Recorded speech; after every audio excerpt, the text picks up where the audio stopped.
Hello and welcome to Daily Tech Tutor. In this tutorial, I'm going to show you how to address login problems in the Asos app. If this tutorial helps you, then consider subscribing and liking the video. First, ensure that your device date and time settings are accurate. An incorrect device clock can cause login issues due to security reasons. Set your device to automatically update date and time to avoid such problems.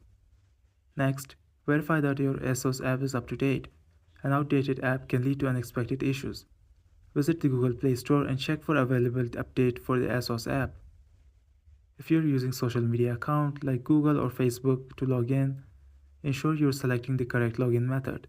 If you registered with Asos using your Google, Facebook or Apple ID account, you will have to log in using the same social media account. If you're still facing issues, consider clearing the app's cache and data. Go to your device setting, navigate to apps or applications, find the Asos app and select storage. From there, tap on Clear Cache and Clear Data. Please note that clearing data will log you out of the app, so make sure you remember your login credentials.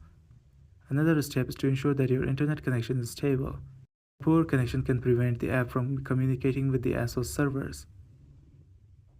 Try switching between Wi-Fi and mobile data to see if the issue persists. If none of these steps resolve the issue, try uninstalling and reinstalling the Asos app. This can help fix any corrupted files or setting causing the problem. This is for today's tutorial. If this video helped you, then consider subscribing and liking the video.